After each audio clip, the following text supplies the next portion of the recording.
Yeah, very true. I think this whole aspect of funding, and that therein lies your point of private sector being allowed. This problem probably will be much lesser if private sector is willing to pump in funds. You are listening to The Ed Show.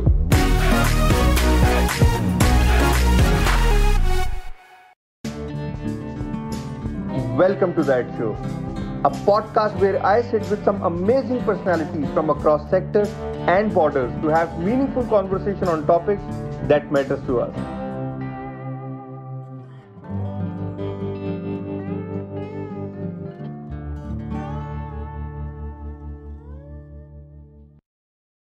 Welcome back. Today, we have a very special guest with us.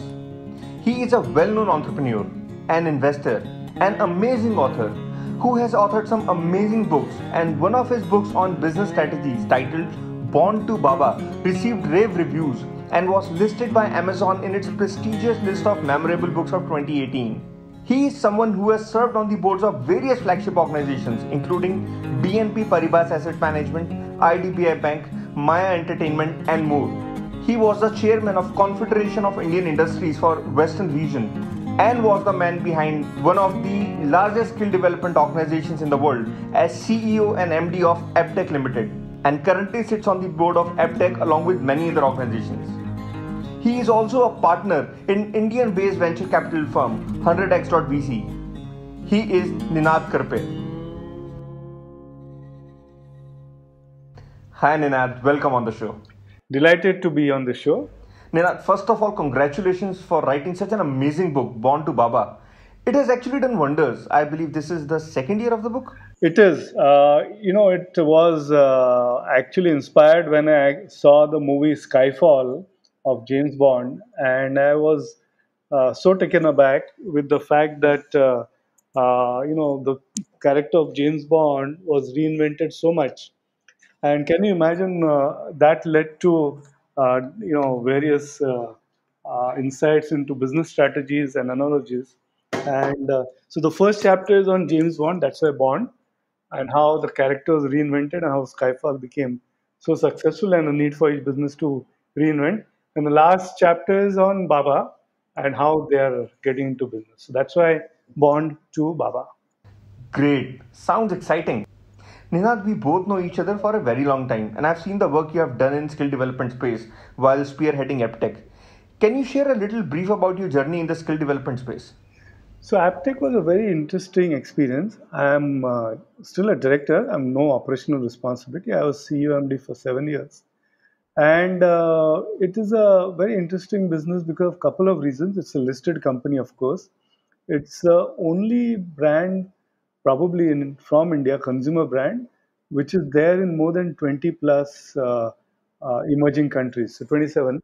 So Aptech and Arena are very strong brands in Vietnam, in China, in Russia, in Nigeria, and I've had the privilege of traveling to this country. So to build a consumer brand which is service oriented from India in so many emerging countries on a franchise model in education and seeing lives of young girls and boys totally change because of the education that they get was truly rewarding.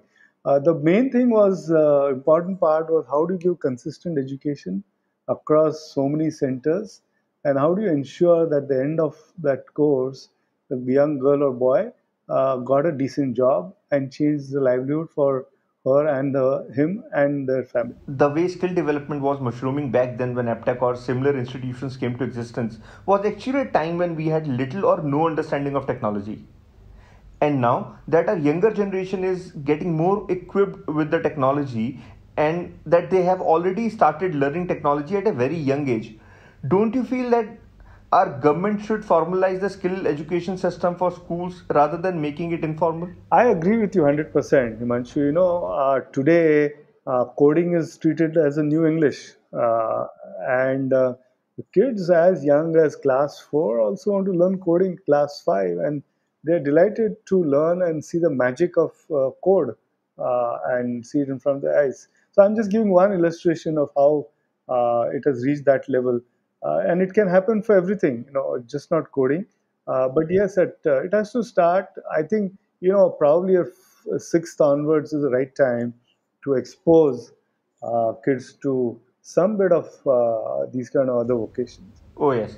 Well, coding has actually picked up really well. But it is not just about coding, as skill education or skill development has a lot of other areas to be put into consideration. And now that many startups are mushrooming to teach various skills, don't you feel that it is high time that our government should also, take this under consideration and formalize the entire skilling ecosystem, keeping schools or higher education systems in True. mind?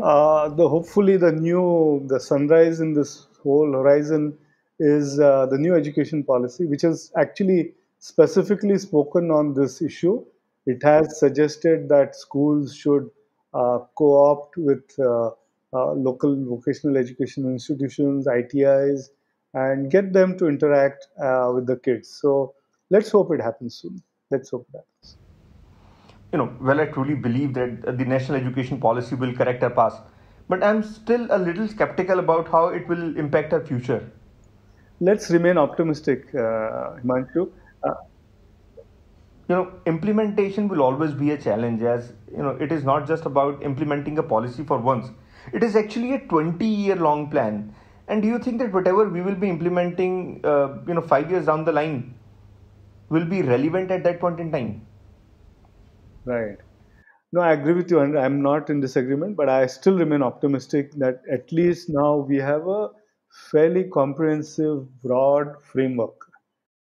And within that framework, obviously, implementation in a very diverse country like India, where education is on the concurrent list, has its own set of challenges. I don't think these challenges are more complex in any other country. But given the challenges, at least broadly, there's a framework, and hopefully within that framework, whatever we can chip year by year, month by month, day by day, week by week is good.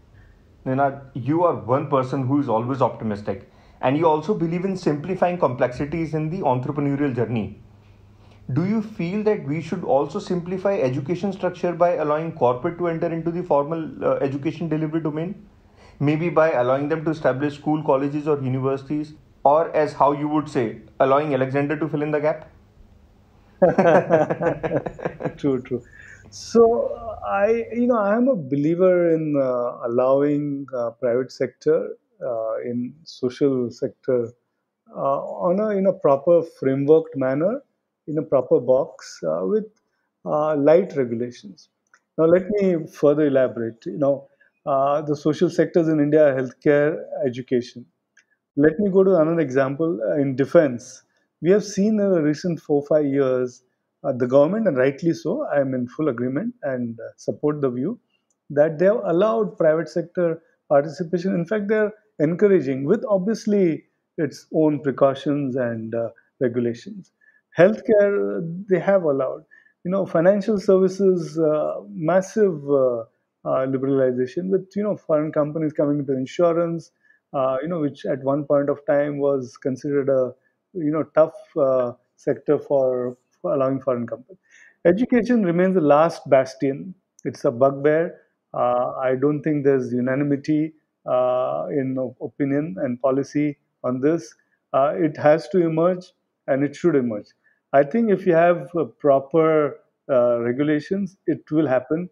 The new education policy has made one or two references saying that private people with philanthropic pursuits, so obviously not for profit, should be allowed. It has also made some reference to foreign universities, but obviously the reference is that they come to India, select universities, and also keep their money in India. Let me also add, I have been lucky to travel to many countries. Uh, Education in no country is an open sector, so you just can't go as a private person and get into formal education. Let's say vocational, where Aptech plays a role, is fairly light in most countries because people want this. So it's not the case that other countries have totally liberalized and we have not, but there's a strong case, and I agree with you, given the complexity of the problem in India and the urgency to have good quality education for our young girls and boys, the need to allow private sector in a properly controlled manner.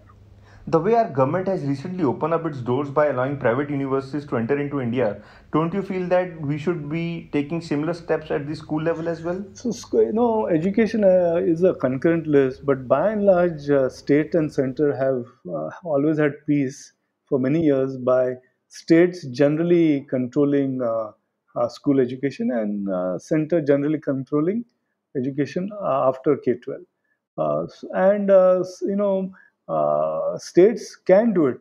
So it's up to the state to allow private sector. No state has openly allowed, but yes, as long as it is in a trust format and it's in a not-for-profit format, private sector can enter in many states, if not all the states. Well, I am of a thought that education is not just a noble cause, but it is an industry in itself. And by allowing privatization, it will not just bring in quality of education and the services that the education institutions are offering, but it will also allow us to bring in foreign direct investments or FDI in this space, which may even help us create much better, education institutions. The key word, Imanshu, in what you said is quality. What is more important? Control, allowing private sector, or quality? If you say quality is the first and most paramount factor, then you start allowing FDI, you start allowing private. All of that can happen. But if you flip the thing and say no, control is more important, then obviously other things. So I think there's need to flip this question. There's a need to flip and understand the other side from policy decision making perspective. The resources that our kids are getting today were not available during our times, and I feel that we still have a long way to go. Don't you feel that the privatization will actually allow our institutions to focus on quality and services the way we have seen with other industries? So, in India, we have all formats. There is a public education, there's a pure private education, and in some shape or form, there has been a PPP format in various initiatives. So, you ask for a flavor, and it is there, except for pure for-profit private education. Except for that, one segment, which obviously hope both of us see it soon. But leaving that, we have all the other segments playing out in India, and each has its plus and minus points, and we have seen it play out over the years. One thing which I have seen in the last couple of years is that how edtech industry is mushrooming in India and globally. And one thing which I have seen is that the majority of the edtech entrepreneurs who get into this particular space are not from education industry background, and hence they fail to understand some critical challenges in the education. But this privatization may actually be the key to enable our education institutions to get into edtech space the way MIT and Harvard have co-created edX. So there are two parts to this. One is I mentioned earlier, coding is the new English. So to get into edtech, unless you know coding, it is not very easy. So that's number one. Number two is education sector. Has been a laggard, has been slow in adapting to technology. BFSI always is in the front line. On the other hand, as a general observation, I'm sure there are a lot of exceptions and good exceptions, but they have been slow. If they have been slow in accepting, adopting technology, it is impossible, or rather not impossible, rather difficult for them to have technology-led education initiatives. So DNA does not allow that. When that does not allow that, it is not. It is a good thing that people who have coding skills or tech skills come from outside, have fresh look. So the best way to do it is to have collaboration between the two, domain experts of education and people with tech experience who can put technology layer on top of the domain experience. And what are your views on empowering kids with entrepreneurial education? Kids are very excited with startups. They really want startups to do well. I always give this example of going to colleges, and the period of last 8-10 years I've been to many colleges. Just 2 days back, I had a talk with some couple of hundred students from Kolhapur, just as an illustration. But to cut a long story short, 10 years back, if I asked college students whether engineering, MBA, arts, commerce, science, how many of you want to become startup founders, probably 10%, 15% raised their hands. And the balance 85, 90% look at them strangely saying, what are these kids up to? But now it's reverse. 80% raise their hands, want to become startup founders. Balance 20% say that we will work for 2 years and then go to startup. So the demand and the aspiration of the kids is huge, and it is for us to ensure that we meet this aspiration. Should we teach it at school level, college level? It can't be just a subject taught. It has to be an entire thought through program where we expose them to business leaders, where the schools, colleges call alumni from their alumni, all famous entrepreneurs who have done well to give talks. Colleges should embrace openly incubation process, mentorship by professors, accelerators. So if it is done rather than a textbook style teaching how to do business, it can work. And I was actually about to say the same thing, that we should be giving our kids the exposure of different industries and professions while they are still in school. Absolutely. And the right person to tap is within any institution. Tap the person who has, can be inspiration for the rest. Tap girls who have done well in careers and profession and business. Give inspiration, and you will find a lot of people. And today, because of online technology, no one says no to sharing thoughts with students because you don't have to travel. It's on online. And COVID-19 has actually speed up the process. Absolutely, absolutely. All the educational institutions which were still working with their rudimentary thought process, they have also shifted to technology. Absolutely, absolutely. Don't you feel that other than the technology and entrepreneurial skills, we should also teach finance and money to our kids?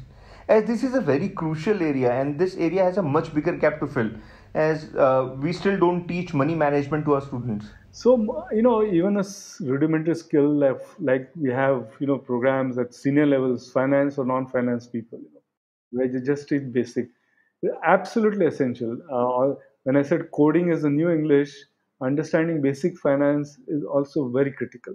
Uh, the last thing a person does is, I'm great engineer, I know great coding, I can do this business, but I don't understand what is EBITDA, what is gross margin. It is tough to run a business like that. It has to be taught, and these things can be taught in a classroom. Finance fundamentals can be taught. And why just fundamentals? When we see how ecosystem in the Western countries are mushrooming and how educational institutions are gearing up to provide every single resource or opportunities to the students, then why can't we do that? Agree. Let's start with fundamentals and then move on from there. And this may also enable our education institutions to support our startups, maybe by involving and evolving the startup ecosystem by providing them with the seed investment. I am very, very optimistic about startups. India will become the global hub for startups in education for certain and overall. There's a massive opportunity for startups in education. The system needs a lot of innovation. Innovation can happen only with young girls and boys who do the startups. They need to be nurtured. Ideas of these founders are fragile. They require to be nurtured and helped and mentored. And if they are mentored properly, they can certainly be successful. And don't you feel that we as entrepreneurs or investors should join hands with educational institutions and help empower the right entrepreneurial spirit in these students and support them in their startup journey right from their schooling days or college days? Investors should do what they're best at, which is invest money and ensure that the company grows. If you distract yourself too much, your basic your basic thing which you are good at may get diverted. But yes, I think you and me or and other investors are always open to giving talks, sharing ideas. Sharing knowledge is not a problem. Beyond that, I think commitment of too much time will distract investors. But we are certainly sharing knowledge is critical, important, and we should do it. And one thing which I have seen in the developing countries like India, Vietnam, or maybe other similar countries where EdTech is already working, that in these countries we have seen that these schools are struggling for their own survival.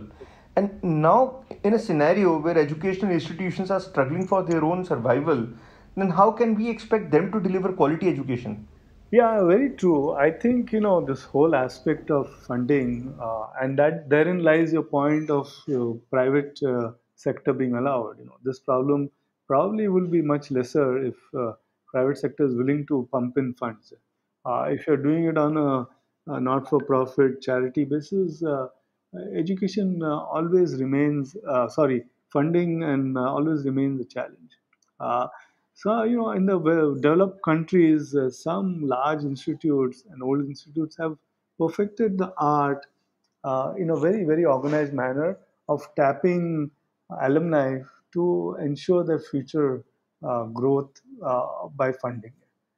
And it is not a one-off thing of fundraising. It's a very well-oiled communication platform and engagement platform with people who have passed on. And there are other challenges as well. And now I'm talking from the investment point of view. Now, educational institutions work within the highly regulated framework, and hence the scope of growth is not that high. And hence it creates a lot of hurdles when the institutional management approach private investors or firms for investment, as investors don't see it as a profitable venture. Yes, true, but there's a growing trend of decline in people going to free public schools or government schools. I had never imagined seeing a front page ad on leading newspaper from the local government schools advertising that our kids have got X percentage marks in the last class 10 exam. Uh, and they are feeling the pressure of kids leaving or declining enrollment because of quality of education. And it's a good trend in the sense that they should feel the pressure because ultimately it's not just about free, it's about quality. So there is a growing trend and demand, and parents are willing to really spend a lot of money for kids' education, particularly starting from school level, and they are demanding good quality. That I'm not saying government schools cannot deliver good quality. We have exceptions. I have read case studies of schools in Delhi, some schools in Bombay, government schools which are delivering truly good education. The whole equation needs to be changed. But yes, uh, the first step in India was to ensure that education reaches out in the corners of India everywhere. The next step is now quality. Uh, Parents and kids are not saying just send a kid to school. I want quality education. I have always seen private investors or even some VC firms investing in school or higher education space in Western countries. And I always wonder when such investment opportunities be easily available in developing countries. Yeah, so for VC to enter into very highly regulated space, VC generally enters only if there is exit possibility. So that if it is not very easy, it is difficult directly in a formal space. But there are a lot of adjacent spaces. We have today. India is has the world's number one edtech company in terms of valuation and massive VC investment. And we are seeing a lot of investments in edtech. So these are all surrounding spaces, not formal education, which is a good trend. It's a good trend because it is supporting innovation in that space. It is, it is actually getting a lot of investment, not just from India, from outside India. The non-formal space of education. Do you feel that investors or angels or VCs should venture into educational space? Well, I mean in school and higher education institution space. I remain optimistic it will happen soon. I have been to international conferences, and even some of the very, very tough countries in Africa also have allowed private education. I know of a model of $1 per day school education, and it's phenomenally successful with a chain of schools in Africa. High quality, given in a process manner on $1 per day. It is possible, and I'm sure it should happen And soon. I also remember a model that you were talking about during our last discussion wherein students can study for free, that too in a private education scenario. Can you elaborate on that? True. There's a institution called 42, which is started by Peter Thiel. He's a French billionaire. He's given a grant to this institute. They just teach coding, and they take thousands and thousands apply every year, and they take couple of hundred. You go to that institute. There's no classes. There's no time. You come, you collaborate, you meet your friends, and you do coding. It's uploaded, and as you keep doing more and more coding, it gets tougher and tougher. And in 2 years, 3 years time, you're ready and you get a job. And the best part is there's no fees. It's entirely driven because of the grant which that billionaire has given. He started again also in US as well. Wow, that's exciting. But don't you feel that teaching one particular subject area may actually create hurdles at a later stage, as the students may not be aware about the other areas? True. So this is more at the master's level. Once you've had a graduation and you want a specialized skill, so at that level, it is there. Coming back again about this dollar per day kind of model which I was telling you. So in healthcare, we have seen affordable healthcare happening in a very processed manner.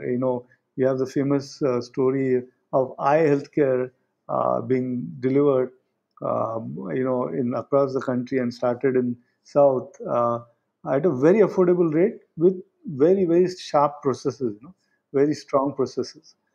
So I believe that model can work. If it's worked in healthcare, if something is working in Africa, why can't it work in India? It can, but it is driven by a private motivation, of driving it hard. Oh, in that case, I will surely go back and study about 42.